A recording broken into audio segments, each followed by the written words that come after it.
हमारे खास मुलाकात कार्यक्रम में आप सभी दर्शकों का स्वागत है। आज हमारे साथ इसी श्रृंखला में वरिष्ठ साहित्यकार जितेंद्र निर्मोही जी हैं। जितेंद्र निर्मोही जी ऐसे वरिष्ठ साहित्यकार हैं जो हाड़ौती में इन्होंने साहित्यकारों के लिए इनको उंगली पकड़कर चलाना सिखाया है। आज इनके द्वारा तैयार कई साहित्यकार हाड़ौती में मौजूद है। हम जितेंद्र निर्मोही जी से जानेंगे इन्होंने एक काव्य यात्रा कब से प्रारंभ की और साथ ही इनके जीवन परिचय के बारे में हम जानेंगे। आइए हम बात करते हैं जितेंद्र निर्मोही जी से।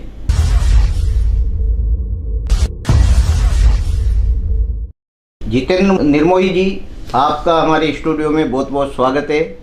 जी नमस्कार। निर्मोही जी, आप काव्य लेखन से और साहित्य के लेखन से काफ़ी वर्षों से जुड़े हुए हैं। शायद ही आपसे पुराने बहुत कम साहित्यकार अब रहे होंगे। आपने कई साहित्यकारों को आगे बढ़ाया और साथ ही आपने काव्य के क्षेत्र में भी अपनी छाप छोड़ी है। आप अपने जीवन परिचय के बारे में हमारे दर्शकों को बताएं। जी, बात निकलेगी तो बहुत दूर तक जाएगी। कल ही मैं भाई जगदीश जी सोलंकी से बात कर रहा था। उन्होंने भी अपना जो काव्य यात्रा है वो कॉलेज से प्रारंभ की है, वो मुखर्जी दन्नालाल सुमन। इसी तरह मेरा झालावाड़ कॉलेज से मेरी काव्य यात्रा प्रारंभ होती है और धीरे धीरे वो राष्ट्रीय कवि सम्मेलनों की मंचों की ओर जाती है। रमानाथ अवस्थी, कुंवर बेचैन, बाल कवि बैरागी। और दूसरी तरफ जब 80 का दशक आ जाता है तो मैं एक साहित्यकार के रूप में पहचान पाता हूँ और एक परंपरा जो अज्ञेय, जैनेन्द्र वगैरह की जो वरिष्ठ साहित्यकार हैं उनसे जा जुड़ता हूँ।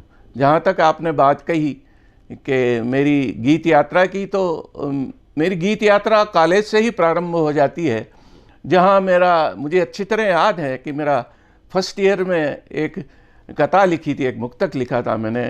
यूं धीरे धीरे खोलो ना अपने नकाब को, यूं धीरे धीरे खोलो ना अपने नकाब को, निखर निखर के आने दो शोके शबाब को, ठहरो तो जरा बादलों से पूछ लूं सवाल, पहलू में कैसे रख लिया था आफताब को। निर्मोही जी, आपके साहित्य के क्षेत्र में उस समय कौन प्रेरणा स्रोत आपके रहे जो आपको साहित्य की लेखनी की तरफ लेके गए? बहुत अच्छा सवाल पूछा आपने। हमारे यहाँ झालावाड़ स्टेट में नवरत्नों की एक परंपरा थी और राजेंद्र सिंह सुधाकर के कार्यकाल में 3 तरह की धाराएं बैठी थी, ब्रज, उर्दू और हिंदी की। उससे मेरी माँ बड़ी प्रभावित थी। वो कलावंत भी थी। मेरे बाबा मैथिली शरण गुप्त के अनन्य भक्तों में से एक थे। भारत भारती उनके सिराने ही रखी रहती थी और मेरे बाबूजी उर्दू शायरों को पसंद करते थे। तो उनके बीच से ही मैं खड़ा होता हूँ और धीरे धीरे धीरे धीरे आगे बढ़ता चला जाता हूँ। निर्मोही जी, आपकी युगल जोड़ी यानी आपकी पत्नी भी साहित्य की तरफ उनका जुड़ाव है। दोनों पति पत्नी किस तरह आपका ये जो साहित्य के प्रति प्रभाव पड़ा वो किसकी प्रेरणा से पड़ा? ये बहुत अच्छा प्रश्न पूछा आपने। मैं 1997 में जब यहाँ कोटा आया और मैंने ज्ञान भारती संस्था को उसमें मैं पुरस्कार सचिव बना, तो उसके बाद मैंने देखा कि यहाँ तो साहित्य के केवल प्रेम जी प्रेम और रघुराज सिंह हाड़ा के अलावा 2-4 इक्कत दुक्कत किताबें और थी। साहित्य के अभाव में जब 1998 में हमने एक कार्यक्रम कराया, राजस्थानी संभागी रचनाकार सम्मेलन, तो वहाँ बाहर के जो राजस्थानी विद्वान आए थे उन्होंने कहा भाई यहाँ तो गद्य तो है ही नहीं, हम किस पर चर्चा करें। तो धीरेन्द्र राहुल जी ने बड़ा राजस्थान पत्रिका में इस प्रश्न को उठाया था। तब मेरे मन में एक जहन पैदा हुआ, चेहन में एक सवाल आया कि हाँ, हमें रचनाकारों को कलम पकड़नी पड़ेगी। मैंने खोजा, पंडित लोकनारायण शर्मा, किशन जी, चौथमल जी और एक लंबी श्रृंखला। इसी बीच में नई नए नवाचार कर रहा था। कोई से मैं लोकगीत लिखवा रहा था, कोई से मैं लिखवा रहा था कि भाई तुम राजस्थानी में लघु कथा लिखो और तू हाड़ौती में कुछ नया नवाचार कर, बाल साहित्य लिख। तो एक बार मैं फ़ोन कर रहा था कि अरे भाई तू लोक कथावां लिख दोगे क्या। तो 2-3 दिन तक जब मैं ये बात करता रहा तो मेरी पत्नी ने ही कहा कि लोक कथाएं तो मैं लिख सकती हूँ। मैंने कहा 2-4 लोक कथाएं आप लिखिए और मेरे को प्रस्तुतिकरण कीजिए। जब उन्होंने वो लोक कथाएं मुझे सुनाई तो मैंने कहा इसमें तो बिल्कुल ठेठ हाड़ौती की लोच है। तो फिर मैंने उनसे कहा और उनकी सजन यात्रा, इन दिनों उनकी एक संस्मरण कथी आई हुई है, वेदन में बातें, पूरे राजस्थान में वो चर्चित कथी है। संस्मरण साहित्य में एक परंपरा है लक्ष्मी कुमारी चुंडावत की, फिर जोधपुर की डॉक्टर तारा लक्ष्मण गोलोत आती है, उसके बाद हमारी महनी लेखिका कोटा की कमला कमलेश आती है। जितेंद्र जी, आप अपना गीत प्रस्तुत करें हमारे दर्शकों को। जी, मैं जैसा आपसे अभी बताया, मैंने रमानाथ अवस्थी से बड़ा प्रभावित रहा। जिंदगी के बारे में वो कहा करते थे और सोम ठाकुर से भी प्रभावित रहा। तो एक जिंदगी का गीत है, मौजूद जिंदगी, कि वक्त को हिसाब दीजिए, वक्त को हिसाब दीजिए, आदमी से प्यार कीजिए, वक्त को हिसाब दीजिए, आदमी से प्यार कीजिए। ये जिंदगी जो पूछती सवाल, दीजिए जवाब दीजिए, वक्त को हिसाब दीजिए, आदमी से प्यार कीजिए। इसका प्रथम चरण कि अब नहीं समा बहार का, अब नहीं सबा बयार की, अब नहीं समा बहार का, अब नहीं सबा बयार की, रंजो गम वो मुफलसी में लो, ढूंढते सदाएं प्यार की। आध्यात्म दर्शन, जो सूफी दर्शन मेरा माना जाता है, कि देह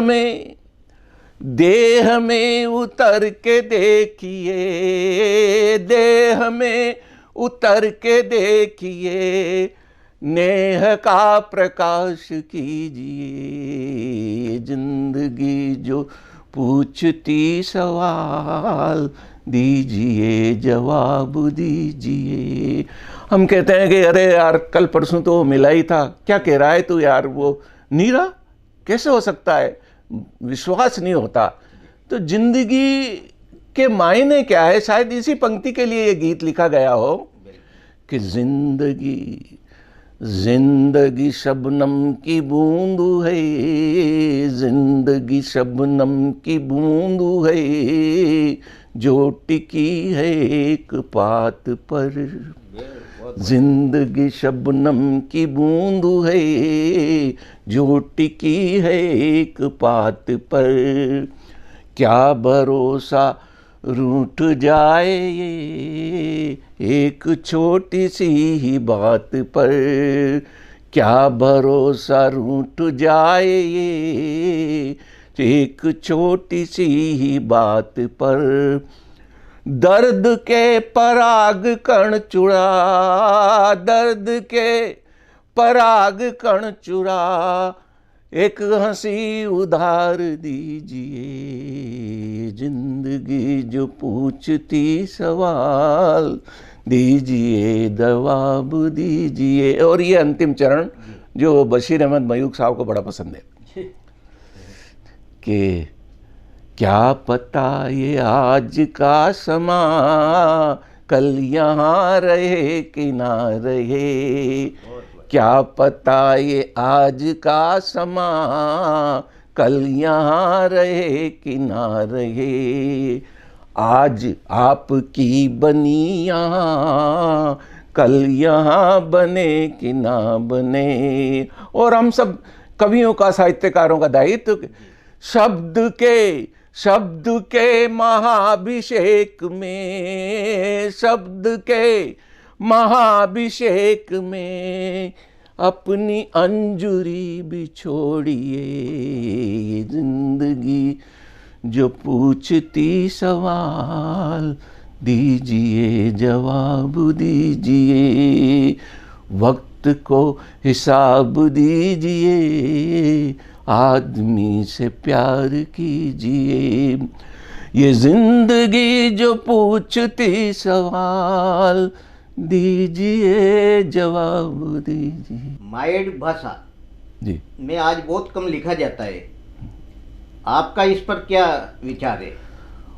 उसका सीधा सीधा कारण है साहब, एक कार्यक्रम में मैंने भरत सिंह जी को बुलाया था, राजस्थानी कार्यक्रम में जी। उन्होंने की सीधी थी, मैंने आयली से पूछे थे तू खाल कसन आयो, कि हमारी मदर बीमार थी तो मैंने माथो पकड़ लियो, कि अपन हाड़ होती सू कतना दूर जाता जा रहा। अच्छा, आप राजस्थानी का मेवाड़ अंचल मारवाड़ अंचल से मिलो, आप बड़ा से बड़ा सेठ से मिलो, आईएएस से मिलो, आईपीएस से मिलो, राजपत्रित अधिकारियों से बोलो, वो ठेठ मारवाड़ी में बात करोगे। जबकि माँ के यहाँ हाड़ोती में ये ऐसा मान्यो जाओ चे कि यार जो कोई हाड़ोती बोल रहे हैं तो कोई जुल्म कर रहे हो, तो या तो संवर्धन की जिम्मेदारी तो माँ का ही कंधा पे है। और नई पीढ़ी से मैं ये उम्मीद करूँ कि वो पूरी संवाद जहाँ भी मिले बात हाड़ोती में करे। आज जैसे राजस्थानी जो भाषा है उसको जो मान्यता नहीं मिली, तो उस पर आप लोगों का क्या प्रयास था? मुँह यह मानर चालू में भी एक जैसा मारवाड़ और गंगानगर और बीकानेर की पट्टी तो बड़ी सजग है, और वह आंदोलन वो तो कहे कि भाई वो तो यहाँ तक आ गया था पांचला दिना वोट का धना में कि भाई अगर वोट मान्यता नहीं तो वोट नहीं। लेकिन माँ के यहाँ जो अलग अलग टपका है, जैसा मेवाड़ी है, हाड़ोती बिल्कुल अलग है, अलवर भरतपुर की बेल्ट बिल्कुल ब्रज की है, तो मुँह या मान के चालूँ ये थोड़ो बिखराव भी कहीं न कहीं मान्यता में आड़ा आ रहे हो। अगर माँ एक साथ प्रयास करेंगे सामूहिक रूप से तो कोई ना कोई इसका रिजल्ट सामने आएगा। और ये हमारा ये मानना है कि नौकरी के लिए बड़ी उपादेय उपलब्धि होगी माँ की। जितेंद्र जी वरिष्ठ साहित्यकार रहे हैं हाड़ोती के, इनका जो साहित्य बड़े बड़े राजनेताओं ने पढ़ा, मांग के पढ़ा, नीम पहुंचता था तो ये स्वयं देने जाते थे। ऐसे संस्मरण आप सुनाए जितेंद्र जी। हाँ, मैं एक बार भाई साहब रघुवीर सिंह जी कौशल से मिला, तो उन्होंने मेरी ये जंगल से गुजरते हुए कृति आई हुई थी, तो सन 95 में जब ये कृति मैंने उनको दी थी तो उन्होंने कहा कि मैंने वानिकी पे बहुत काम कराया, आप जयपुर देखो, जयपुर में मैंने कितना पर्यावरण कराया है। अब मेरा एक काम मन की मन में ही रहेगी कि मैं ये जो सीएडी का सीपेज है इस पे काम नहीं करा पाया। तो मैंने कहा साहब वो मेरी आपके पास कृति है जंगल से गुजरते हुए, तो उन्होंने कहा है ना मेरी वो संसद के कक्ष में रखी हुई है निर्मोही जी, तो कोई अगर 2-4 कविताएं पढ़ेगा तो पर्यावरण की ओर जाएगा। और इस जंगल से गुजरते हुए की मैं इस संस्मरण सुनाता हूँ, एक घटना सुनाता हूँ। हमारे यहाँ फॉरेस्ट में एक करीम नगर के जो बहुत बड़े ठेकेदार थे, जो पीवी नरसिंह राव जी के बड़े करीब थे, तो वो उन दिनों पत्ता तोड़ने आए हुए थे। मैंने कहा जी साहब आप करीम नगर से ही है ना? मैंने कहा हाँ। उन्होंने कहा हाँ साहब। तो मैंने कहा ये जो मेरी कृति है जंगल से गुजरते हुए सन 95 में निकली थी है, तो मैंने कहा आप ऐसा करो कि इसको आप पीवी नरसिंह राव तक पहुंचा देंगे क्या? अजी उनने कहा पहुंचाएंगे क्यों साहब, मैं तो उनके घर जाके दूंगा। तो साहब मैं चमत्कृत हो गया कि जिस तरह बैरागी जी के और लोगों के पत्र आए मेरे पास, उसी तरह जंगल से गुजरते हुए की प्राप्ति की सूचना खुद पीवी नरसिंह राव जी ने मेरे को भिजाई। मैं अभिभूत हो गया।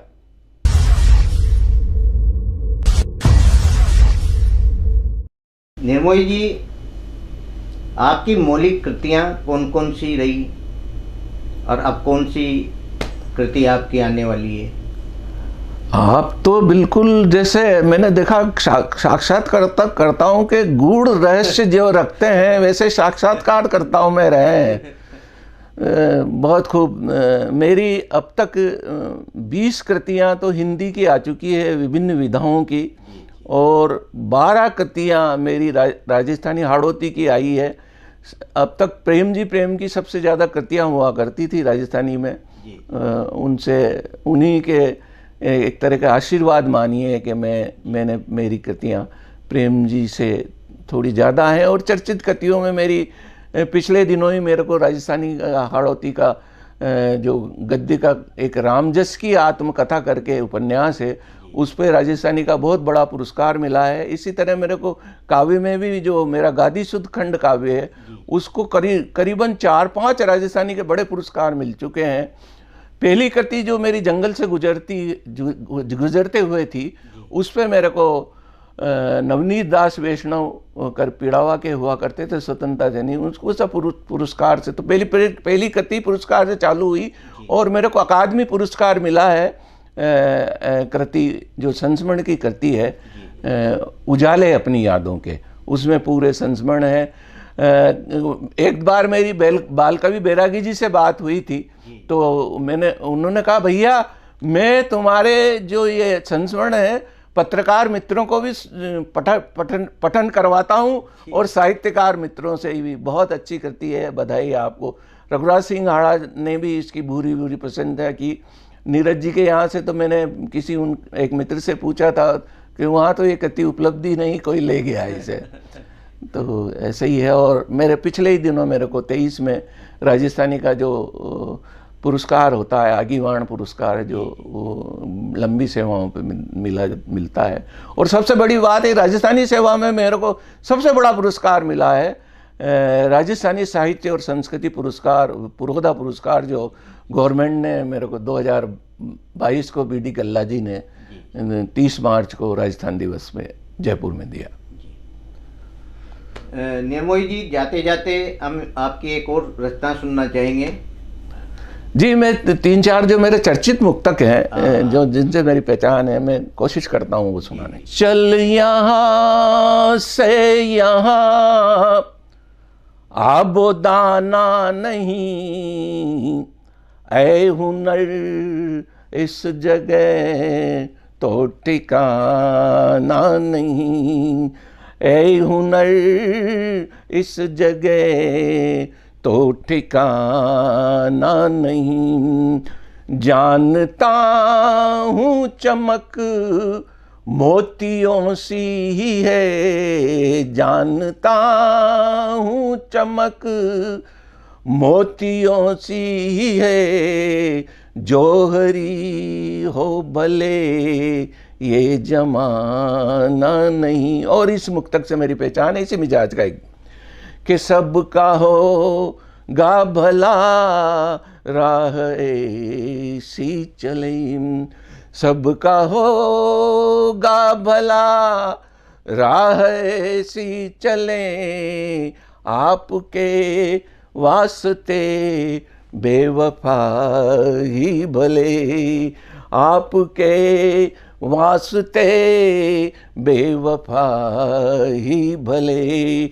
आपकी कैफियत मैं है दौलत खुदा, आपकी कैफियत मैं है दौलत खुदा, हम फकीरों का क्या कुछ मिले ना मिले, हम फकीरों का क्या कुछ मिले। इस श्रृंखला के बहुत मुक्तक हैं, लेकिन मैं एक आध्यात्मिक मुक्तक और सुनाता हूँ आपको। गीता कई बार पढ़ी राम सुखदास जी महाराज जी कहने से, फिर उन्होंने कहा कि आप पीछे से भी पढ़िए, पीछे से भी पढ़ी, तो शायद ये निष्कर्ष आया।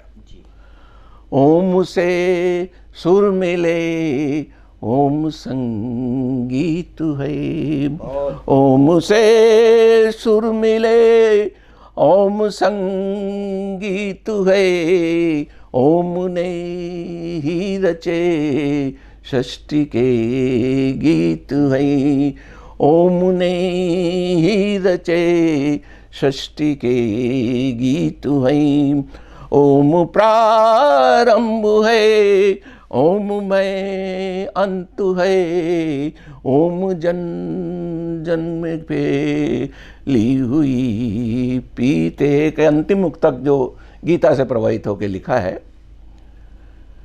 कि जिंदगी में सदा गीत गाते रहो, जिंदगी में सदा गीत गाते रहो, मौत के सामने मुस्कुराते रहो, मौत के सामने मुस्कुराते रहो, कर्म के क्षेत्र में ज्ञान के साथ में, कर्म के क्षेत्र में ज्ञान के साथ में, योग बन कर दिलों को मिलाते रहो, योग बन कर दिलों को मिलाते रहो।